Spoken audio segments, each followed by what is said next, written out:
नमस्कार दोस्तों, मैं आप सभी का अपने चैनल पर स्वागत करता हूं। दोस्तों, हथियार ये एक ऐसा शब्द है जो पढ़ने और लिखने में बहुत मामूली मालूम पड़ता है, लेकिन इस शब्द में छुपी ताकत ने बड़े बड़े देशों को खाक में मिला दिया है।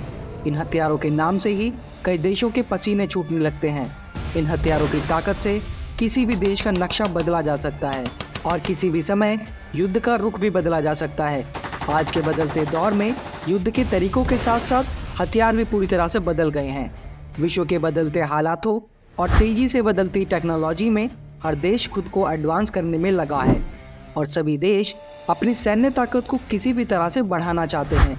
इसमें कुछ देश ऐसे हैं जो दूसरे देशों से हथियार खरीद कर अपने देश की सेना को एडवांस कर रहे हैं और कुछ देश ऐसे हैं जो अपने देश में ही स्वदेशी एडवांस हथियार बना रहे हैं।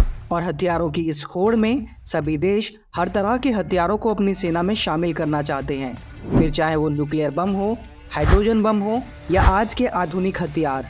दोस्तों, रूस और यूक्रेन के बीच चल रहे युद्ध ने हमें दिखा दिया है कि आज के समय में किसी भी देश को छोटा या कमज़ोर समझना एक बेवकूफ़ी होगी। रूस, जो दुनिया की सबसे शक्तिशाली और एडवांस आर्मी रखने वाला देश है, उसे यूक्रेन जैसे छोटे देश से लड़ते हुए लगभग 2 साल का समय हो गया है और वो अभी तक भी यूक्रेन को पूरी तरह से हरा नहीं पाया है। वहीं दूसरी ओर इजराइल और हमास के बीच चल रहे युद्ध में इजराइल ने अपनी सुरक्षा तकनीक से ये दिखा दिया है कि एक युद्ध को जीतने के लिए सेना के पास एडवांस हथियारों का होना कितना ज़रूरी है। और ये बात भी किसी से छुपी नहीं है कि अगर इजराइल के पास आयरन डोम जैसा सुरक्षा कवच नहीं होता तो उसके कई मासूम नागरिकों की जान चली गई होती। और दोस्तों, भारत दूसरे देशों के अनुभव से सीखता हुआ बहुत सावधानी के साथ आगे बढ़ रहा है। वैसे तो भारत हमेशा से ही अहिंसा प्रिय देश रहा है। भारत के आज तक के इतिहास में भारत ने कभी भी किसी देश पर पहले हमला नहीं किया है, लेकिन भारत अपने पड़ोसी देशों की नीयत से भी अच्छी तरह से वाकिफ़ है। भारत के दोनों पड़ोसी देश चीन और पाकिस्तान हमेशा से ही भारत पर घात लगाकर हमला करने का मौका ढूंढते रहते हैं और इन्हीं देशों से अपनी सीमाओं की रक्षा और अपने नागरिकों को सुरक्षित रखने के लिए भारत को मजबूरन ऐसे घातक और एडवांस हथियार अपनी सेना में शामिल करने पड़ते हैं। दोस्तों, 21वीं सदी में दुनिया पूरी तरह से बदल रही है और आगे आने वाले समय में भी और ज़्यादा बदल जाएगी। और बदलते समय के साथ साथ युद्ध में इस्तेमाल किए जाने वाले हथियारों में भी एक बहुत बड़ा बदलाव देखने को मिला है, क्योंकि समय के साथ हर देश अपने हथियारों की तकनीक को विकसित करने में लगा है।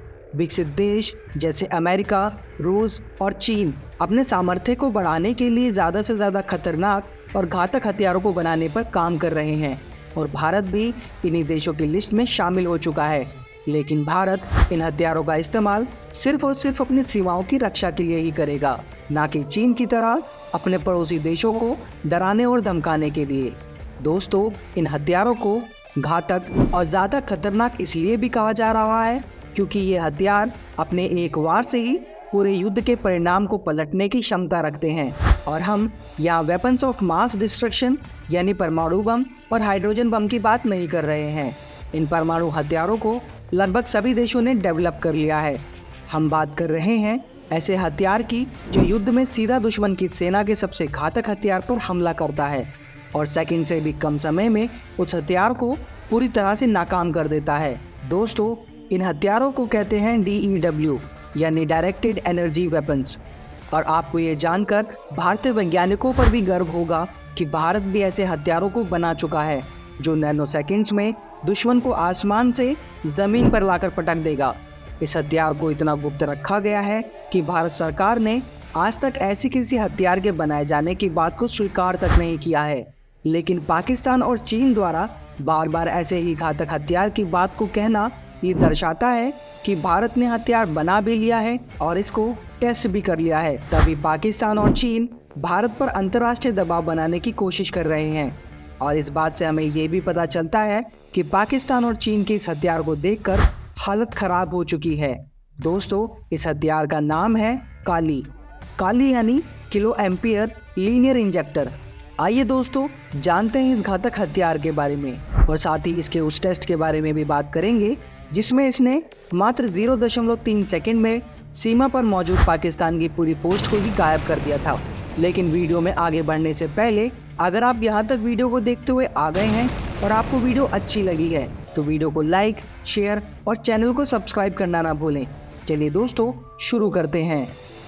दोस्तों वीडियो को शुरू करने से पहले ही हम आपको ये बताना चाहते हैं कि काली वेपन सिस्टम DRDO और बार्क द्वारा बनाया जा रहा एक सीक्रेट लेज़र वेपन है और आज की वीडियो में शेयर की गई सारी जानकारी में हमने कोई भी ऐसी इन्फॉर्मेशन शेयर नहीं की है जिसके जरिए भारत की सुरक्षा को किसी भी प्रकार की चुनौतियों का सामना करना पड़े। इस वीडियो में बताए गए सभी फैक्ट्स इंटरनेट मीडिया और प्रिंट मीडिया पर पहले से ही पब्लिश किए जा चुके हैं। इस हथियार से जुड़ी कोई भी झूठी खबर और अफवाह को हम सपोर्ट नहीं करते। हमारा मकसद आप तक सिर्फ सही जानकारी को ही पहुंचाना है। दोस्तों इस वीडियो को 2 पार्ट्स में रिलीज किया जाएगा। ये इस वीडियो का पहला पार्ट है जिसमें हम काली लेज़र वेपन सिस्टम के बारे में जानेंगे और इसके अगले पार्ट में हम इसके परीक्षण से जुड़े ऑपरेशन व्हाइट वॉश के बारे में जानेंगे। दोस्तों काली यानी किलो एम्पियर लीनियर इंजेक्टर को, जिसे defence research and development organisation DRDO और Bhabha atomic research centre BARC द्वारा मिलकर बनाया गया है। ये एक स्वदेशी तकनीक से बना लीनियर इलेक्ट्रॉन एक्सेलरेटर है और इसका नाम काली हिंदू देवी काली के नाम पर रखा गया है जो शक्ति और विनाश की देवी है। दोस्तों ये भारत के द्वारा बनाए गए अब तक के सबसे खुफिया हथियारों में से एक है। ये एक डायरेक्टेड एनर्जी वेपन कैटेगरी का हथियार है। काली लेज़र वेपन सिस्टम के 2 वेरिएंट्स का भारतीय सेना इस्तेमाल करती है। इस तरह के हथियार पूरी दुनिया में कुछ गिने चुने देशों के पास हैं और इन्हें बनाना बहुत ज़्यादा मुश्किल होता है। दोस्तों इसके पहले वेरिएंट को कम इंटेंसिटी का बनाया गया है जिसका इस्तेमाल प्रधानमंत्री और VVIPs की सुरक्षा के लिए किया जाता है। काली वेपन के इस वेरिएंट में इलेक्ट्रोमैग्नेटिक वेव्स और माइक्रोवेव्स का इस्तेमाल किया जाता है। ये हथियार कुछ माइक्रो सेकेंड्स के लिए इन वेव्स की बारिश किसी भी ऐसे हथियार पर करता है जिसमें कोई भी इलेक्ट्रॉनिक सर्किट या चिप का इस्तेमाल होता हो और ये कुछ माइक्रो सेकेंड ही काफ़ी होते हैं इस हथियार को अपना कमाल दिखाने के लिए। इस वेपन की यही खासियत इस हथियार को इतना ज़्यादा शक्तिशाली बनाती है। इसके आगे घातक से घातक ड्रोन और मिसाइलें भी फेल हो जाती हैं। इस वेपन सिस्टम का सफल परीक्षण 2017 में किया गया था जिसमें इसने 250 मीटर की दूरी तक के एरियल टारगेट को सफलतापूर्वक हिट किया था। दोस्तों इस वेपन सिस्टम का ही अपग्रेडेड वर्जन है काली 1000। दोस्तों इस वेपन सिस्टम को बनाने का दावा आज तक भारत सरकार द्वारा नहीं किया गया है। काली 1000 लेज़र वेपन सिस्टम को खास तौर पर दुश्मन के सैटेलाइट, जंगी जहाज और एयरक्राफ्ट को टारगेट करने के लिए बनाया गया है। ये वेपन सिस्टम 40 गीगावाट एनर्जी को एक बिंदु पर केंद्रित करके किसी ऑब्जेक्ट पर फेंकता है। ये कितनी ऊर्जा है इसका अंदाज़ा आप इस बात से लगा सकते हैं कि उत्तर प्रदेश जो भारत का सबसे ज़्यादा आबादी वाला राज्य है और इस राज्य की एक दिन की बिजली खपत 40 गीगावाट ही है। यानी कि इस लेज़र वेपन को चलाने के लिए एक दिन की उत्तर प्रदेश की पूरी बिजली चाहिए। अगर काली इस पूरी एनर्जी को किसी भी एक ऑब्जेक्ट पर सीधा मारेगा तो उस ऑब्जेक्ट का क्या हाल होगा कि किसी भी ऑब्जेक्ट पर कई 100 बिजलियाँ एक साथ गिरने जैसा है। दोस्तों कुछ मीडिया रिपोर्ट्स की माने तो भारत में काली वेपन सिस्टम के कई और वेरिएंट भी बना लिए हैं और भारतीय सेना इनका इस्तेमाल भी करती है। दोस्तों अब आप सोच रहे होंगे कि इतने घातक और ख़तरनाक हथियार को बनाने का आइडिया किसका होगा, तो इसका जवाब है भारतीय वैज्ञानिकों का। दोस्तों प्रोजेक्ट काली को पहली बार 1985 में बार्क के उस समय के डायरेक्टर डॉक्टर R चिदम्बरम के द्वारा शुरू किया गया था, लेकिन फंड्स की कमी और भारत सरकार से अप्रूवल में हुई देरी की वजह से इस प्रोजेक्ट पर काम 1989 में शुरू हुआ।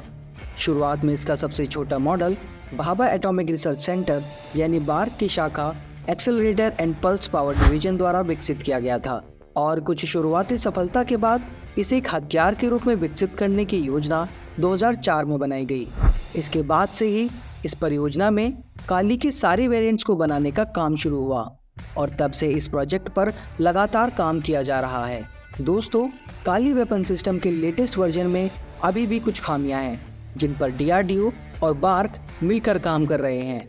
इसकी सबसे बड़ी खूबी ही इसकी सबसे बड़ी कमी है कि इसे ऑपरेट करने के लिए 40 गीगावाट बिजली की सप्लाई की ज़रूरत होती है और ये इतनी बिजली को स्टोर करके एक सीधी दिशा में फायर करता है। इसलिए इसे किसी विमान पर लगाना काफ़ी ज़्यादा मुश्किल हो जाता है क्योंकि इसके एनर्जी रिक्वायरमेंट को एक उड़ते हुए हवाई जहाज़ पर पूरा करना काफ़ी ज़्यादा चुनौती भरा काम है। दोस्तों इसमें दूसरी कमी है इसका वजन। दोस्तों, जैसा कि हमने आपको अभी बताया कि काली को ऑपरेट करने के लिए 40 गीगावाट एनर्जी चाहिए होती है और ये पहले इस एनर्जी को स्टोर करती है और फिर फायर करती है। इस एनर्जी को स्टोर करने के लिए इसमें कई तरह के अलग अलग इंस्ट्रूमेंट लगाए गए हैं, जिसके कारण इसका आकार विशाल और वजन बहुत ज़्यादा हो गया है। इसलिए इसका रैपिड मूवमेंट भी संभव नहीं है और इसे एक जगह पर फिक्स करके ही रखा जा सकता है। दोस्तों, इसमें तीसरी कमी है ओवरहीटिंग की। 40 गीगावाट की बिजली को स्टोर करने से इसका टेम्परेचर बहुत ज़्यादा बढ़ जाता है, जिस वजह से इसे एक बार फायर करने के बाद दोबारा फायर करने से पहले ठंडा करना पड़ता है और जिसमें काफ़ी ज़्यादा वक्त लगता है, जिस कारण इसका फायर टाइम भी बहुत ज़्यादा बढ़ जाता है। दोस्तों, भारत के अलावा अमेरिका, रूस और चीन के पास ही ऐसे डायरेक्टेड एनर्जी वेपन्स मौजूद हैं, लेकिन इन देशों के पास मौजूद लेज़र तकनीक अभी भी इतनी उन्नत नहीं है कि वो काली 1000 का सामना कर सके। तो दोस्तों, ये था इस वीडियो का पार्ट 1।